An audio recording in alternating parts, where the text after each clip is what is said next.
తాకట్లో ఉన్న మీ బంగారాన్ని విడిపించి ఆ రోజు ఆన్లైన్ రేటుకి కొంటాం. Sharma gold company.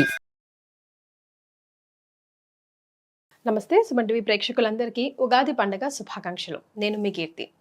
ఉగాది అనగానే అందరం మనం వెయిట్ చేసేది ఉగాది పంచాంగ శ్రవణం కోసం. మరి పంచాంగ శ్రవణం ద్వాదశ రాశుల వారికి ఎలా ఉండబోతోంది, ఎంతవరకు బాగుంటుంది, ఎంతవరకు బాగుండట్లేదు, మనం ఎలాంటి రెమెడీస్ పాటిస్తే ఈ సంవత్సరం మనకి మరింతగా కలిసి వచ్చే అవకాశం ఉంటుందో తెలియజేయడానికి ప్రముఖ ఆస్ట్రాలజర్ బ్రహ్మశ్రీ నానాజీ పట్నాయక్ గారు ఉన్నారు. నమస్తే గురుగారు. శ్రీమాత్రే నమః.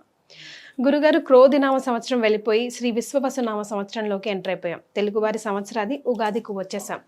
మరి పోయిన సంవత్సరం మనం మిస్ అయ్యింది, ఈ సంవత్సరంలో భర్తీ చేసుకునే అవకాశం ఏమైనా ఉందా? మరి ఈ సంవత్సరం విశ్వవసు అనగానే కొంచెం మంచి వైబ్రేషన్స్ అయితే ఇస్తుంది గురుగారు. క్రోధి అనగానే అది కొంచెం ఏంటోలాగా అనిపిస్తుంది. సో ఎలాంటి వైబ్రేషన్స్తో ఈ సంవత్సరాన్ని మనం మొదలు పెడుతున్నామంటారు? క్రోధినామ సంవత్సరానికి రవి ఏమన్నా కుజుడు అధిపతి అయ్యాడమ్మా. క్రోధం అంటే గొడవలు, కోపాలు, ఇవన్నీ. క్రోధం తెచ్చుకోవడం అంటారు, క్రోధం నీకు పనికిరాదు అంటూ ఉంటాం. దానికి తోడు కుజుడు కనెక్ట్ అయ్యేసరికి అక్కడ అన్ని కోపాలు, గొడవలు. మీరు చూడండి, యూట్యూబ్ తీస్తే సంవత్సరం అంతా ఎవరెవరితోనో ఘర్షణ, గొడవలు. ఒక్క రోజు గ్యాప్ వచ్చిందంటే ఇంకో రోజు ఏదో ఒక ఘర్షణ చూస్తూ ఉన్నాం మనం. కాబట్టి విశ్వవసునామ సంవత్సరంలో అన్ని గొడవలు అయితే ఉండవు. Point number 1. మరి ఈ షష్టగ్రహ కూటమితో వస్తుంది కదా విశ్వవసునామ సంవత్సరము. మరి దీనికి ఏమిటి అంటే, షష్టగ్రహ కూటమి వల్ల పెద్ద పెద్ద రోగాలు, కరోనాలు లాంటివి వస్తున్నాయని అందరూ అంటున్నారు, కానీ అట్లాంటిది ఏమీ రాదు. జల ప్రళయాలకు కొంచెం ఛాన్స్ ఉంది, ఎందుకంటే జలరాశులు అధికంగా ఉన్నాయి కదా. అంటే ఏంటంటే ఇప్పుడు ఇంత ఎండాకాలంలో కూడా సడన్గా వర్షం పడడం.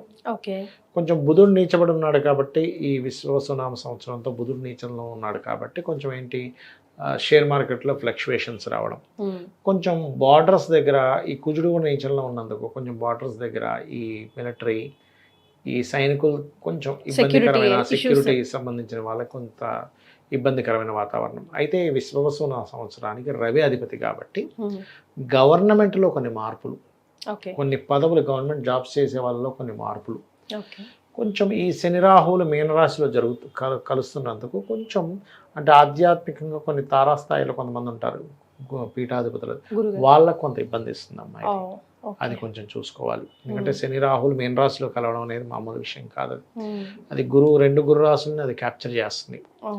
కొన్ని అయితే అసలు ఇంత అంటే కొన్ని దేశాలు ఆర్థిక మాన్యంలో పడ్డం, కానీ అయ్యో మరి ఇంత కమర్షియల్గా ఆలోచిస్తున్నాయా దేశాలు అనేటువంటిది మాత్రం మనం నివ్వరపోయేలాంటివి కొన్ని వింటాం మనం.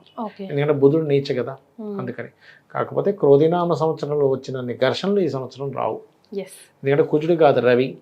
రవి అంటే ఏంటి, కొన్ని స్ట్రిక్ట్గా కొన్ని రూల్స్ పాటించడం కానీ ఇట్లాంటివన్నీ ఉంటాయి. కాబట్టి ఆ రవి మీద కేతు వస్తున్నాడు కాబట్టి ఈ విశ్వవసునామ సంవత్సరం ప్రారంభమైన సంవత్సరంన్నర లోపల ఒక పెద్ద స్థాయిలో ఉండేటువంటి గవర్నమెంట్ ఎంప్లాయీస్ కావచ్చు, రాజకీయ నాయకులు కావచ్చు, వాళ్ళ మార్పు జరుగుతుంది. ఇది సో చేంజెస్ ని యాక్సెప్ట్ చేయడానికి రెడీగా ఉండాలి. సీఎంలు కావచ్చు, పిఎంలు కావచ్చు, ఎవరైనా మార్పు. సో ఇది ఇన్ జనరల్ గా మనం తెలుసుకున్నాం. ఇంకొకటి కూడా ఏంటంటే భూతత్వ రాశుల్లో కేతు ఉన్నాడమ్మా ఇంతకాలం. ఈ భూతత్వ రాశిలో కేతు ఎప్పుడైతే జరిగాడో భూమికి సంబంధించిన వాటిల్లో కొంత రేట్లు ఆగిపోయినవి, కొంత మూమెంట్ కదులుతుంది. సో రియల్ ఎస్టేట్ పరంగా కూడా బాగానే ఉండబోతుంది జూన్ నుంచి. సో ఇది ఇన్ జనరల్ గా తెలుసుకున్నాం కదా గురుగారు. ఇప్పుడు ద్వాదశ రాశుల్లో భాగంగా ఒక్కొక్క రాశి వారికి ఎలా ఉండబోతుంది, ఆదాయం పరంగా కానివ్వండి, వ్యయం పరంగా కానివ్వండి, అలాగే రాజపూజ్యం అవమానం కూడా ఎలా ఉండబోతుందో తెలుసుకుందాం. గురుగారు, శ్రీ విశ్వవసునామ సంవత్సరంలో తులారాశి వారికి ఎలా ఉండబోతోందండి? వీళ్ళకి ఆదాయము, వ్యయము, రాజపూజ్యం, అవమానం కనుక చూసుకున్నట్లయితే 11-5-2-2. అంటే 11 ఆదాయము, 5 వ్యయము, రాజ్యపూజ్యం 2, అవమానం 2. అంటే మనల్ని మెచ్చుకునే వాళ్ళ సంఖ్య తక్కువగానే ఉంది, ఇబ్బంది పెట్టే వాళ్ళ సంఖ్య తక్కువగానే ఉంది. కానీ మెచ్చుకునే వాళ్ళ సంఖ్య కానీ వాళ్ళ ఇది కానీ పెరగాలి అంటే ఈ తులారాశి వారికి ఫస్ట్ ఒక విశ్వవసునామ సంవత్సరం 2-3 నెలలు మాత్రం కొంచెం ఈ ఇబ్బంది ఎక్కువగానే ఉంటుంది. ఎందుకంటే దశమంలో కుజుడు నీచి పొందుతున్నాడు కాబట్టి. సో దానికి వీళ్ళు ఏం చేయాలి, కుజగ్రహం దగ్గర దీపారాధన చేస్తూ ఉన్నట్లయితే, గోవు క్యారెట్స్ తినిపిస్తూ ఉన్నట్లయితే అవమానించే వాళ్ళ సంఖ్య తగ్గుతుంది. ఓకే. సో వీళ్ళకి మెయిన్ ఈ 4 గ్రహాలు ఏ స్థానంలో ఉన్నాయి, ఎటువంటి ఫలితాలను ఇస్తున్నాయి గురుగారు? తప్పకుండా రాహువు కేతువు అయిన ఛాయాగ్రహాలు, జీవుడు కర్మ అంటే కర్మకారకుడు ఎలా సంచరిస్తున్నాడు, జీవకారకుడు ఎలా ఉన్నాడు అనే దాని మీదే ఉంటుంది. అందులో ప్రధానంగా మీరు జీవకారకుడిని కనుక తీసుకుంటే అష్టమంలో ఉండే గురువు తులారాశి వారికి భాగ్యంలోకి వస్తున్నాడు. 9th హౌస్లోకి వస్తూ లగ్నాన్ని చూస్తున్నందుకు ఒక రకంగా చెప్పాలంటే ఇది గురుబలము అంటారు. గురుబలం మంచిదే. ఈ గురుబల బలం వల్ల ఏమిటి అంటే సంతాన యోగాన్ని ఇస్తుంది గురుబలం ప్రధానంగా. సో సంతానం కోసం ఎప్పటి నుంచో ప్రయత్నం చేసేటువంటి వారికి, కొన్ని సాధనలు చేసుకుందాం అనుకునేటువంటి వారికి ఇది ఒక రకంగా మంచిది. బ్యాంక్ నుంచి వచ్చే సపోర్టు, తండ్రి నుంచి వచ్చే సపోర్టు, భాగ్యంలో ఉన్నాడు కదా, ఇది ఆ రకమైన మంచి ఫలితాలు ఇస్తుంది, ఇబ్బందులు తొలగి. ఇక పంచమంలో ఉండే శని భాగ్యంలోకి వెళ్తున్నాడు. పంచమంలో ఇన్ని రోజులు శని ఉన్నప్పుడు ఏమవుతుందంటే సర్వసాధారణంగా వీళ్ళు తీసుకునే నిర్ణయాలు తొందరగా తీసుకోరు. సరే తీసుకుందాంలే అని, లేకపోతే ఇంకోటి పోస్ట్ పోన్ చేస్తుంటారు. ఆ పోస్ట్ పోన్ చేసేటువంటిది తగ్గుతుంది ఇక్కడ నుంచి చెప్పాలంటే. అంటే కొంచెం వీళ్ళు స్పీడప్ అవుతారు. పంచమంలో ఇంతకాలం ఉండే శని వల్ల, ఫ్రెండ్స్ వల్ల, షేర్ మార్కెట్ వల్ల, ప్రేమ వ్యవహారాల వల్ల పడినటువంటి ఇబ్బంది నుంచి కొంత రిలీఫ్ వస్తుంది వీరికి. ఇక రాహువు కేతువు తీసుకుంటే 12లో ఇంతకాలం ఉన్న కేతువు ఓవర్ ఖర్చులు ఇచ్చాడు తులవారికి. ఇక్కడ నుంచి కొంత తగ్గుతుంది, ఎందుకంటే లాభంలోకి వెళ్తున్నాడుగా. కాబట్టి ఇక్కడ నుంచి వీళ్ళకి ఖర్చులు అనేటువంటి చాలా మటుకు రిలీఫ్ వస్తుంది. ఇక రాహు పంచమంలోకి వస్తుంది, అందుకు కొన్ని ఇమాజినేషన్స్, సినిమా ఫీల్డ్ వాళ్ళకి, రాజకీయ నాయకులకి కొంతవరకు పంచమంలో రాహు ఉంటే మంచిది చెప్పాలంటే. సో సినిమా ఫీల్డ్లో యాక్టర్స్ కావచ్చు, డైరెక్టర్స్ కావచ్చు, కెమెరా పీపుల్ కావచ్చు, ఎనీ కళారంగాలకు సంబంధించిన వాళ్ళకి, ఆన్లైన్లో వాళ్ళ యొక్క టాలెంట్స్ని చూపించుకునే వారికి పంచమరాహు మంచివాడు. సహజంగా తులారాశి వారికి ఏంటంటే న్యాచురల్గానే కొంత ఈ యాక్టింగ్, ఈ కళల మీద ఇంట్రెస్ట్ ఉంటుంది, శుక్రుడు కదా అధిపతి. అయితే మొదటి 3 నెలలు మాత్రం జాబ్ విషయంలో తొందరపాటు నిర్ణయాలు పనికిరాదు. అలాగే చేసే జాబ్లోనే అక్కడ ఎవరికైనా మనీ ఇవ్వడం, ఎందుకంటే 2వ అధిపతి దశమంలో ఉన్నాడు కదా, ఈ విషయాల్లో జాగ్రత్తగా ఉండాలి. మొదటి 3 నెలలు వివాహ నిర్ణయాలు కూడా తొందరపడి తీసుకోకూడదు, ఎందుకంటే సప్తమాధిపతి కుజుడు దశమంలో నీచి పొందుతున్నాడు.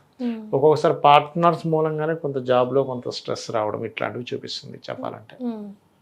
అది అలాగే మరొక విషయం ఏంటంటే ఇక్కడ ఫైనాన్షియల్ స్టేటస్ మాత్రం రకరకాల మార్గాల్లో పెరుగుతుంది, అందులో ఎటువంటి డౌట్ లేదు.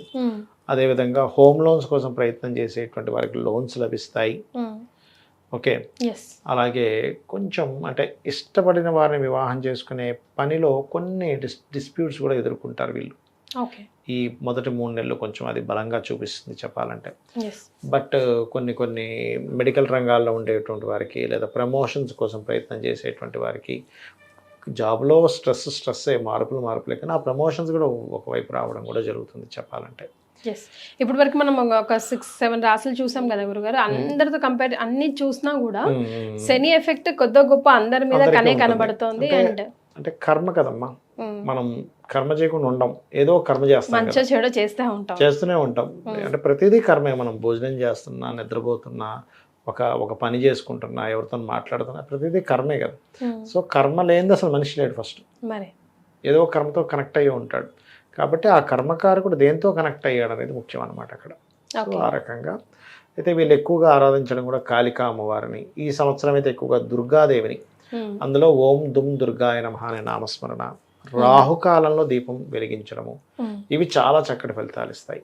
సో సింపుల్గా బాగుంది, బాలేదు అని చెప్పడానికి లేకుండా ఉంది గురుగారు. ప్రతి జాతకం అలాగే ఉంటుందమ్మా ఇప్పుడు కూడా.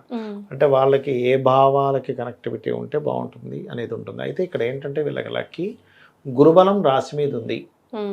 దానివల్ల ఏమవుతుందంటే ఎలాంటి సిచ్యువేషన్స్ వచ్చినా వీళ్ళు నెట్టుకొని వెళ్ళగలుగుతారు, హ్యాండిల్ చేయగలుగుతారు. So thank you so much గురుగారు, ధన్యవాదాలు. శ్రీమాత్రే నమః. శ్రీమాత్రే నమః.